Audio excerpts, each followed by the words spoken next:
সোনালী, রূপালী, জনতা, অগ্রণী bank, basic bank, এই সবগুলো ব্যাংকের মোটামুটি গত 15 বছরে যে পরিমাণ ঋণ দেয়া হয়েছে তার অলমোস্ট 50 to 70% খেলাপি। গত 15 বছরে বিপুল পরিমাণ টাকা ঋণ নিয়ে সেটা পরিশোধ করে নাই, তাদের ব্যাপারে কি ব্যবস্থা নেওয়া হবে? এবং আর্থিক প্রতিষ্ঠান বিভাগ মন্ত্রী মহোদয় অনুগ্রহ করিয়া বলিবেন কি ব্রাহ্মণবাড়িয়া 2-এর সরাইল, আশুগঞ্জ এবং বিজয়নগর উপজেলার আংশিক গ্রামীণ জনপদ এলাকায় কৃষিপণ্য সংরক্ষণ, হিমাগার নির্মাণ ও কৃষিভিত্তিক শিল্প স্থাপনে স্বল্প সুদে দীর্ঘমেয়াদী ঋণ সুবিধা চালুর কোনো পরিকল্পনা আছে কিনা?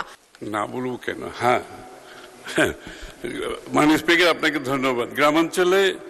দেশের গ্রামাঞ্চলে কর্মসংস্থান সৃষ্টি ও দারিদ্র্য বিমোচনের লক্ষ্যে কৃষিখাতের পণ্য প্রক্রিয়াজাতকরণ, শিল্প স্থাপন ও তৎসংক্রান্ত সহায়ক সেবা প্রদানকারী প্রতিষ্ঠানসমূহের জন্য বাংলাদেশ ব্যাংকের নিজস্ব অর্থায়নে 2000 কোটি টাকার কৃষি পণ্য প্রক্রিয়াজাতকরণ শিল্প স্থাপনে পুনঃ অর্থায়ন তহবিল চলমান রয়েছে।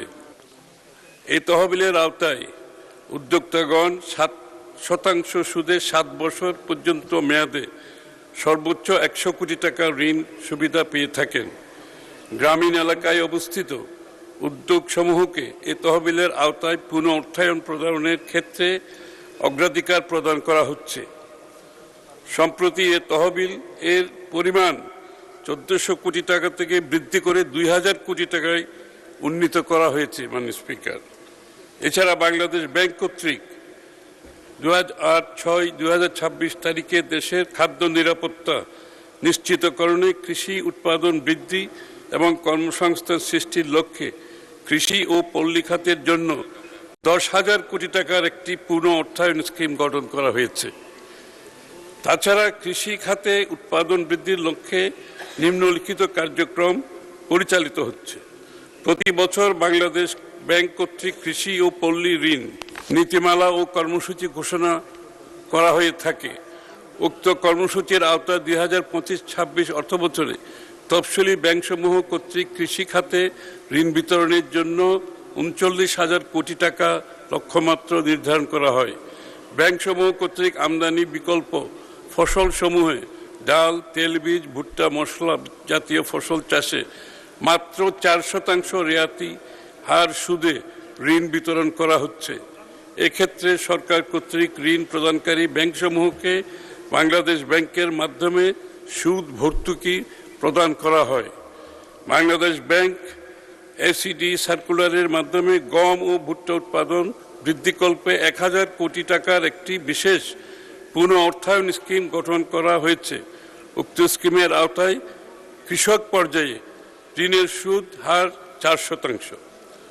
এ সকল তহবিল সারা দেশের জন্য প্রযোজ্য বিধায় বর্তমানে পৃথকভাবে ব্রাহ্মণবাড়িয়া 2-এর সরাইল, আশুগঞ্জ এবং বিজয়নগর উপজেলার আংশিক উপজেলার গ্রামীণ জনপদ এলাকার কৃষিপণ্য সংরক্ষণ, হিমাগার নির্মাণ ও কৃষিভিত্তিক শিল্প স্থাপনে স্বল্প সুদে দীর্ঘমেয়াদী ঋণ সুবিধা আলাদা করে করার প্রয়োজন নাই। মাননীয় স্পিকার, মাননীয় সদস্য রুমিন ফারহানা একটি সম্পূরক প্রশ্ন করতে পারেন।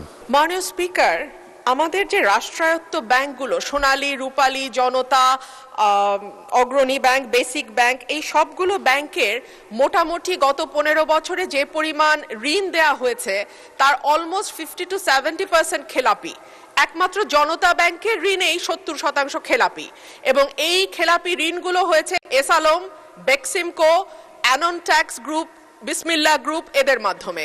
আমি মাননীয় মন্ত্রীর কাছে প্রশ্ন রাখছি, এই যে যারা গত 15 বছরে বিপুল পরিমাণ টাকা ঋণ নিয়ে সেটা পরিশোধ করে নাই, তাদের ব্যাপারে কি ব্যবস্থা নেওয়া হবে? এবং এই ব্যাংকগুলোর আর্থিক যে দুরবস্থা সেইটা কাটাতেই বা সরকার কি ব্যবস্থা নেবে? ধন্যবাদ মাননীয় স্পিকার। মাননীয় মন্ত্রী। মাননীয় স্পিকার, এটা একটু ভিন্ন প্রশ্ন, যদিও বা প্রথম এই প্রশ্নের সাথে এটার কোনো মিল নাই, তবু আমি উত্তর দিচ্ছি। সেটা আমি তো বহুবার সংসদে বলেছি কি ব্যবস্থা নেওয়া হচ্ছে, কয়েকদিন আগেও বলেছি এবং সকলের বিরুদ্ধে ব্যবস্থা ইতিমধ্যে অনেকগুলো মামলা হয়েছে, তদন্ত চলছে এবং অনেকের প্রপার্টি ইতিমধ্যে ক্রয় করার প্রক্রিয়া চলছে। তো এটা এই ধারা চলতে থাকবে এবং এই ব্যাপারে আমরা আগেও বলেছি বারবার যারা দেশের টাকা লুটপাট করে বিদেশে গেছেন তাদের ব্যাপারে বিএনপি কোনো কম্প্রোমাইজ করবে না, এই সরকার কোনো কম্প্রোমাইজ করবে না এবং এই ধারা অব্যাহত থাকবে।